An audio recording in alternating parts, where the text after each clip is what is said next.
Fallait bien trouver quelqu'un. Hein.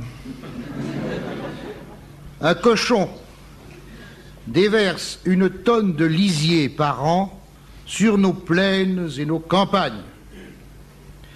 Jusqu'à présent, personne n'y trouvait rien à redire, jusqu'à ce que nos ministres en reçoivent sur la tronche lors des manifestations d'octobre et découvrent du même coup que le lisier, c'était de la merde.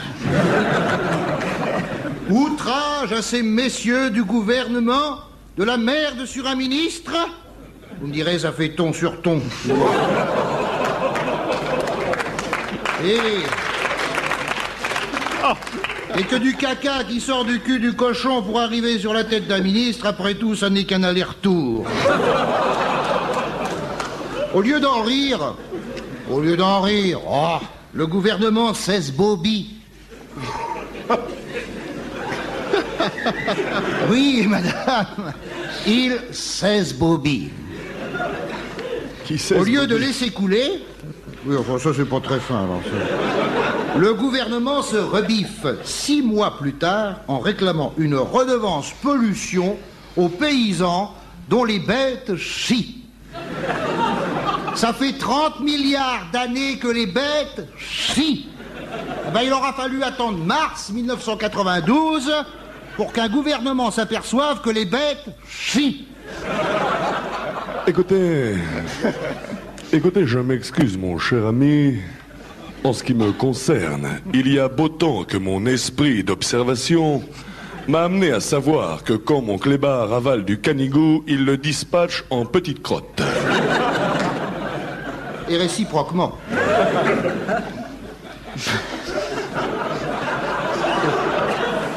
Oui, prenez votre temps. Et une fois de plus, le gouvernement se fourre le doigt dans l'œil jusqu'au genou en réclamant une redevance pollution aux paysans. Quelle idiotie! Vous avez déjà vu un paysan payer quelque chose? Et de plus, au gouvernement. Vous avez lu la déclaration d'impôt d'un agriculteur moyen? Il y a son nom, son prénom, son adresse, sa date de naissance et sa signature. Oui, bien sûr. Je suis de mauvaise foi, mais comme disait Robert Roca, le grand héros du caveau de la République, on ne pourrait jamais discuter entre soi s'il n'était pas permis d'être un peu de mauvaise foi. Oui, hein. Oui, j'exagère. On paye tous trop d'impôts, et comme j'habite à la campagne, je ne tiens pas à recevoir un coup de fourche dans le cul. Enfin, si c'est du côté du manche, je veux bien. Oh. Non, c'est pas de moi, hein, c'est une citation de Roque Voisine. Ah, il y avait longtemps celui-là aussi. Oh ben, 1 fois par semaine, oui. C'est normal. Après, il travaille dans l'actualité, lui aussi. Hein. Vous vous souvenez de la soirée de Noël à propos à TF1 présentée par Roque Voisine et Dorothée? Quel beau couple, hein? Je suis content que ce soit lui qui l'ait. Dorothée, Roque Voisine, j'ignorais que les phoques aimaient la tarte au poil. Je m'écarte du sujet Einschuldigung, car il faut s'ouvrir sur l'Europe. Einschuldigung, ça veut dire sorry, ça veut dire scusi. Voilà, donc les paysans devenus pollueurs. Et les pollueurs doivent payer. Mais ne sommes-nous pas tous des pollueurs? Et si le paysan doit payer une redevance pollution parce que son cochon chie, combien devrait payer l'EDF dont les déchets radioactifs des centrales nucléaires sont stockés sur tout le territoire? Même si, comme on nous l'a dit après Tchernobyl, le nuage radioactif ne survole pas la France puisqu'il est arrêté par les douaniers.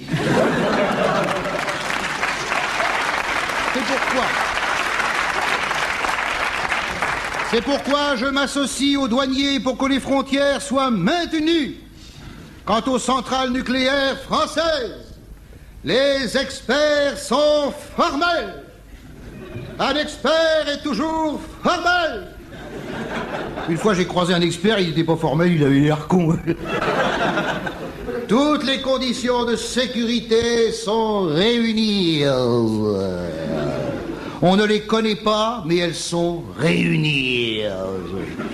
Quand une centrale nucléaire explosera chez nous, un directeur nous expliquera à la télévision que toutes les normes sécuritaires prévues par l'article 44 de la charte du 32 février 1954 ont été contresignées par la délégation des 42 mandataires nommés par la Haute Cour des spécialistes de la Sofreca, qui est affiliée au centre de recherche du Grameco, et que par conséquent les irradiés n'auront qu'à fermer leur gueule.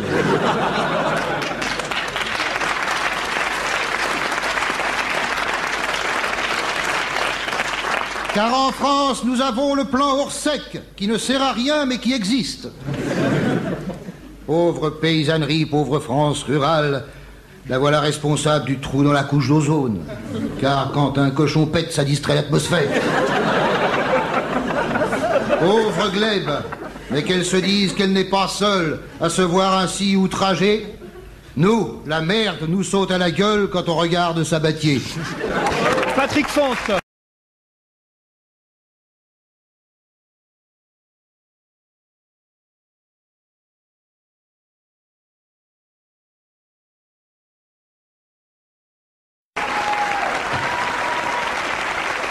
Non mais franchement, vous imaginez Charras à une messe d'enterrement? Non mais non, sans déconner, 2 secondes comme ça. Charras à une messe d'enterrement. Vous imaginez l'ordonnateur des pompes funèbres, le faux cul, tu sais. Quand il a un vrai chagrin, on s'en aperçoit jamais. S'avançant vers Charras pour lui dire: Monsieur, le port des bretelles, du pantalon en accordéon, des pâtes au gaz, du maillot de corps et de la casquette Ricard est déplacé dans un lieu sain. Et Charras: ah ouais? Et ta mère, elle suce? Mais c'est inévitable. Oh non, il dit pire que ça. Mais c'est inévitable. Mais oui, faut pas déconner. Car nous avons la chance d'avoir un ministre vulgaire qu'on imagine mal tremper sa main dans le bénitier pour demander où est le savon.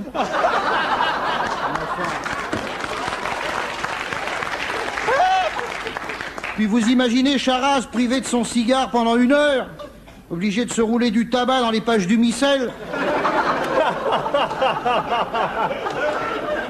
et de tendre une cigarette à l'enfant de cœur pour lui dire: hey, fume, c'est du belge. Mais oui, faut pas déconner. Charras est né avec son cigare.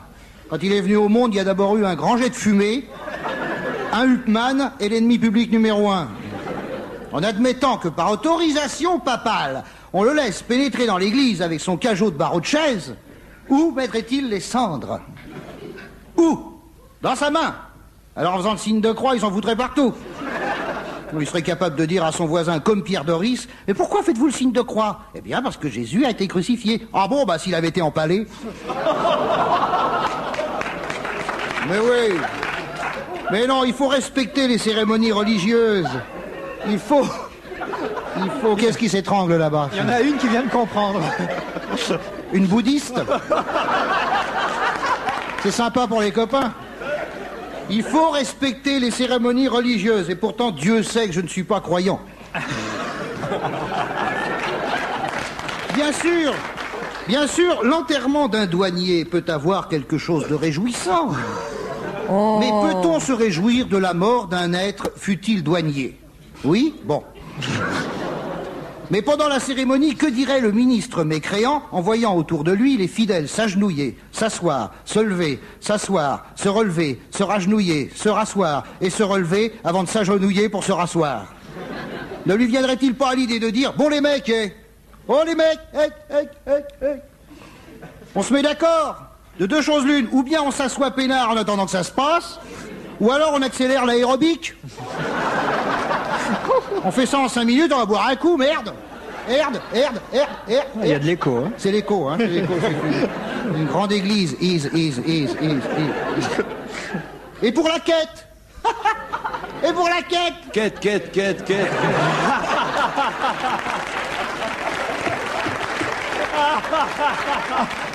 Oh, Je me disais, va bien y avoir un con pour le faire.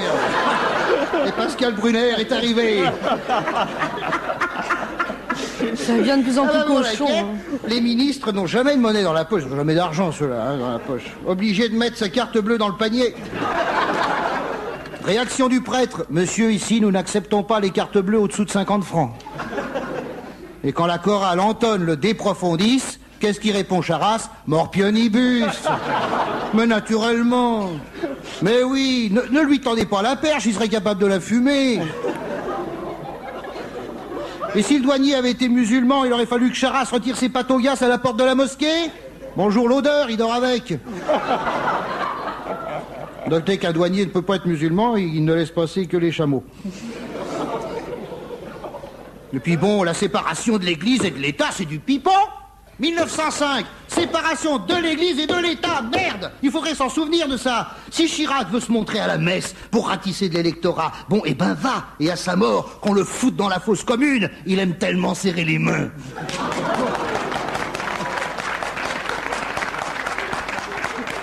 Et puis Chirac a le droit de croire en Dieu, même si c'est pas réciproque.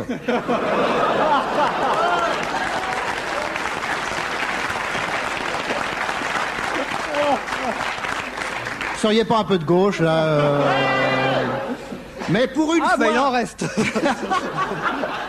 C'est les derniers, faut se les garder. Ils sont tous là, tous les quatre. Pour une fois qu'on a un ministre qui refuse de jouer le rôle de Tartuffe, ne lui enfilons pas la robe du muezzin malgré lui. Non, mais prenez votre temps. Hein, là. Et si Charras croyait en Dieu, mais pas en ses représentants de commerce? Voilà qui expliquerait sa désertion, tant il est vrai qu'il vaut mieux s'adresser au bon Dieu qu'à ses saints, à moins que Dieu ne soit une femme. Patrick Fonte.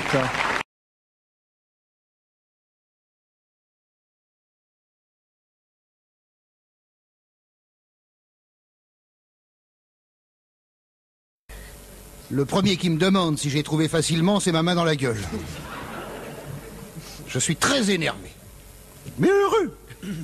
Au premier carrefour, un garde champêtre me dit « Prenez la déviation, vous arriverez au bout d'une route où vous verrez un panneau déviation. Vous suivrez la direction de la déviation et vous serez automatiquement dévié sur une autre déviation. » J'ai suivi le conseil à la lettre et 1 heure plus tard, je suis tombé sur le même garde champêtre au même carrefour. Je lui dis « Rebonjour !» rebonjour, ça ne l'a pas fait rire. Que fais-je, lui dis-je maintenant, Jean? Il me dit circulez, Jean. C'est normal, il a reçu des ordres. Circulez, sinon vous allez bloquer la circulation, il me dit. Bravo, merci. Récapitulons. Alors, vendredi, nous faisons Annecy-Mâcon, 178 km en 4 heures. Aussi vite que Laurent Fignon, sauf qu'on est en voiture et qu'on est escorté par aucun flic.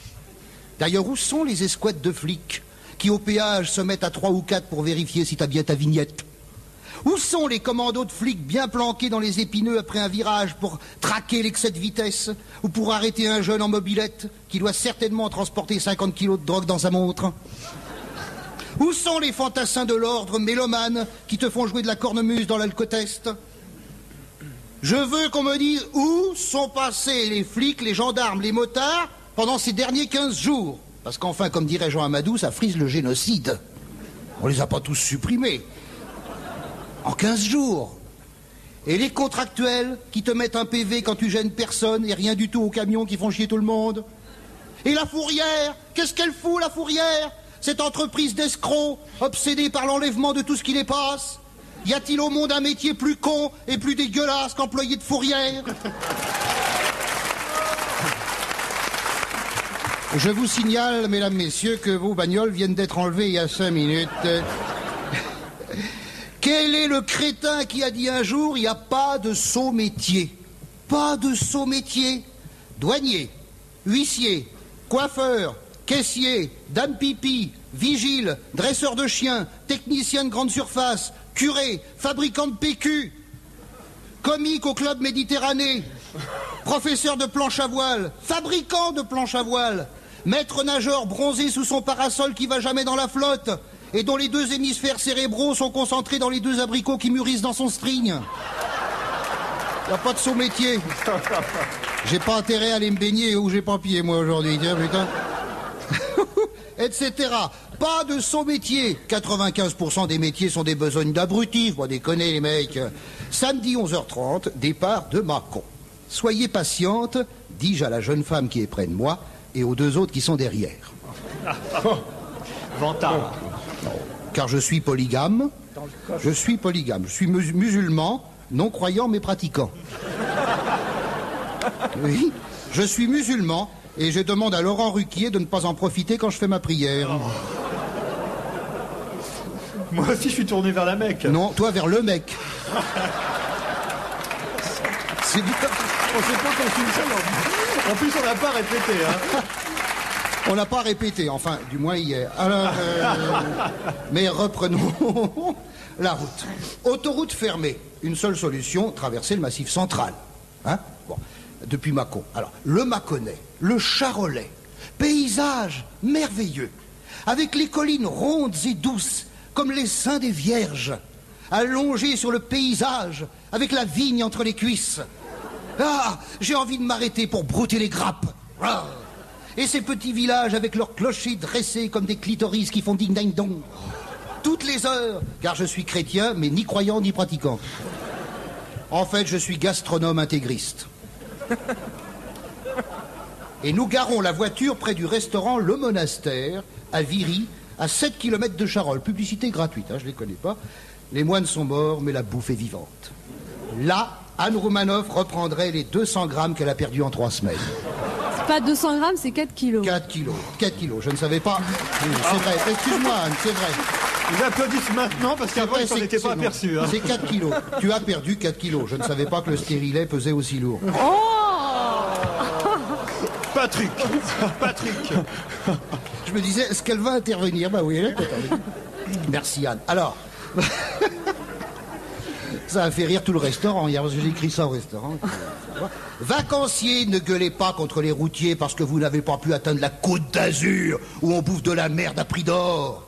Allez donc vous paumer dans la vieille campagne française, le long des petites routes qui vous refarcissent la tête avec les meilleures chansons de Charles Trenet.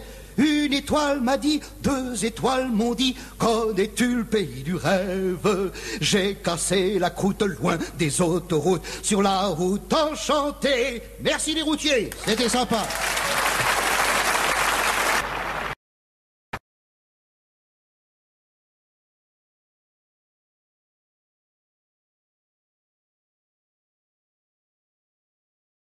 Sportif, commentateur, comédien. Le fait d'être polyvalent, ça vous intéresse, ça? Il y a de plus en plus de gens qui font beaucoup de choses.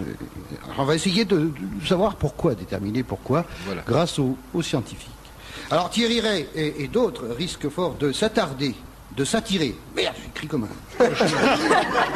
S'attarder, c'est moi. Alors, risque fort de s'attirer des adversaires s'ils se livrent à plusieurs activités. En effet, quand on agit dans quelque direction que ce soit, on a 3 sortes d'ennemis.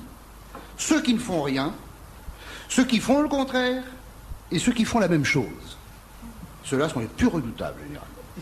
Ça fait beaucoup de monde. Mais, comme disait un philosophe allemand, je cite, « Peut-on vivre sans ennemis ?» Ce à quoi un philosophe français, Marcel Bijard, pourrait répondre, « Oui, on peut vivre sans ennemis, à condition de les tuer avant. » De grands chercheurs comme Henri Laborie, Hubert Reeves, nous enseignent que le cerveau humain évolue. Oui, on a du mal à le croire quand on regarde TF1. J'ai encore vu un extrait du Club Dorothée ce matin. Si tu piques une mobilette, tu fais 3 mois à Fleury-Mérogis, mais si tu crétinises 10 millions de mômes, on t'engage à Bercy. Albert Einstein disait que nous n'utilisions que 20% de notre cerveau, soit 35% pour le français moyen et 5% pour le lecteur de Télé 7 jours. J'espère qu'il n'y en a pas ici. De toute façon, c'est pas grave, ils comprennent rien, on peut continuer sans... Ils vont être contents encore. Mais le cerveau évolue et nous conduit peu à peu à embrasser plusieurs activités, en plus de notre métier habituel, car nos passions se multiplient. Prenez Laurent Ruquier. Par exemple. Chansonnier, coiffeur pour dames et proxénète. Mais il ne fait pas ça pour l'argent, car il a hérité d'une vieille tante, qui fut dans les années 70 un célèbre boxeur. Mais, on déconne là, on est entre nous. Redevenons sérieux. Le cerveau est un carrefour d'où partent désormais plusieurs routes. Et c'est formidable, c'est enthousiasmant. On se demande ce que vient foutre au lycée, face à des gosses de 14 ans, un orientateur professionnel. Quelle horreur! À 14 ans, tu embrasses tout l'univers. Tu sais pas dans quoi tu vas te plonger. Tu veux faire les trucs les plus exaltants. Et voilà l'orientateur, avec son arsenal de tests, son attaché-caisse, et qui te dit, toi, tu devrais t'orienter vers la boucherie. À 14 ans. À 14 ans, mais moi, à 14 ans, j'étais premier en instruction religieuse. Ne ricanez pas. C'est vrai, c'est vrai. Il n'y a que dans cette matière que je ne me faisais pas chier. Je sais pas pourquoi. Premier en instruction religieuse à 14 ans. Imaginez qu'un orientateur soit venu cette année-là, dans ma classe. Seriez-vous chez? Aujourd'hui, je serais curé. Et croyez-vous que j'aurais été engagé par un proxénète? À 14 ans, je désirais deux choses, au fond. Devenir poète et déculotter ma voisine. Je ne suis pas devenu poète. Mais par contre... Arrêtez, Patrick. Ah là là, j'avais plus de poils sur la langue que sur les joues. Hein.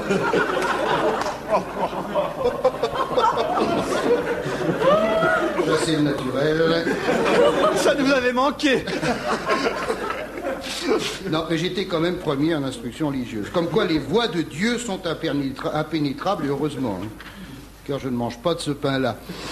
Le cerveau évolue. L'homme d'aujourd'hui et de demain a plusieurs cordes à son arc, plusieurs trous à sa flûte, et son cœur embrasse plusieurs êtres. Au point que le couple, replié dans sa maison de banlieue, devient une espèce en voie de disparition, comme les évêques et les bidets. Même qu'on les confond.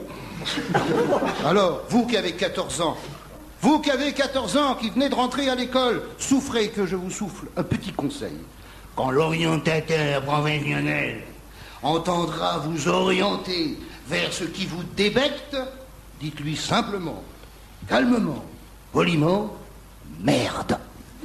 Patrick Font.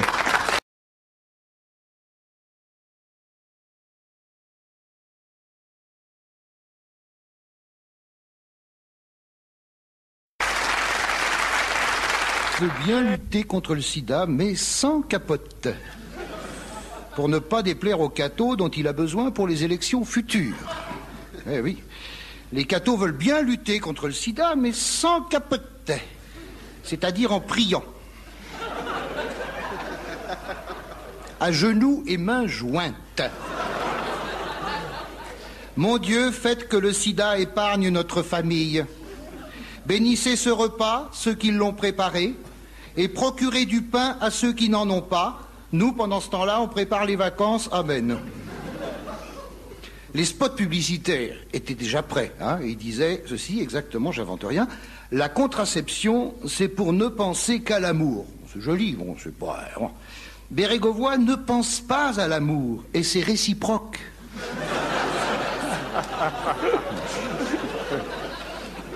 Un Bérégovoy qui penserait à l'amour dégagerait un minimum de sensualité. Ou si, comme dit le poète, la femme a la grâce d'un flocon, Bérégovoy est un chasse-neige.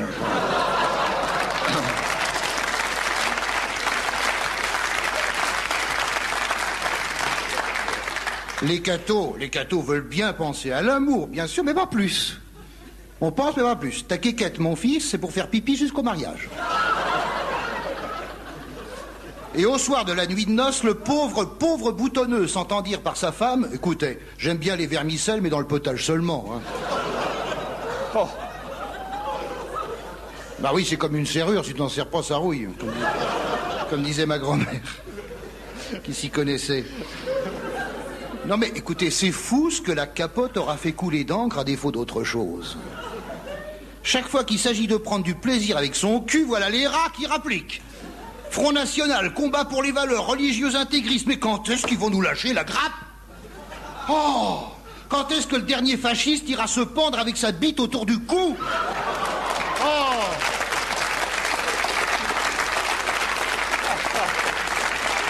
C'est pas fini. Histoire de savoir enfin ce que c'est qu'un nœud coulant. Bon. C'est pas terrible, notre réponse. Ouais, C'est si, Laurent mais si, Ruquier. mais si. Alors, Oh, bah voilà, l'autre chose.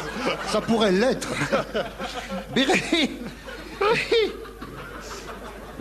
Arrêtez, conneries là.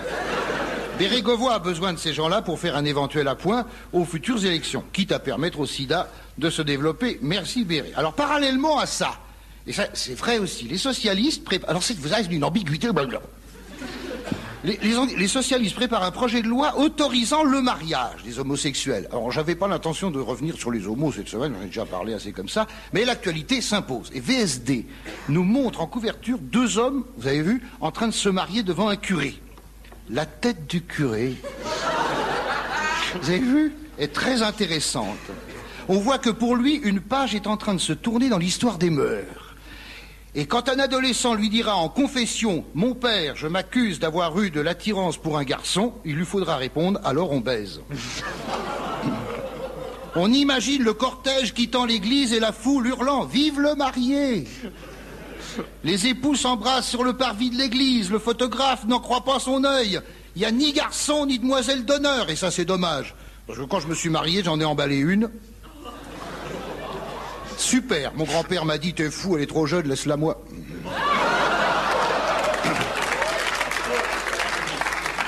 Mais rejoignons nos 2 époux, je rappelle qu'il s'agit de 2 hommes pour ceux qui prennent l'émission En Marche. Hein, ici France Inter, les tantes parlent aux pédales.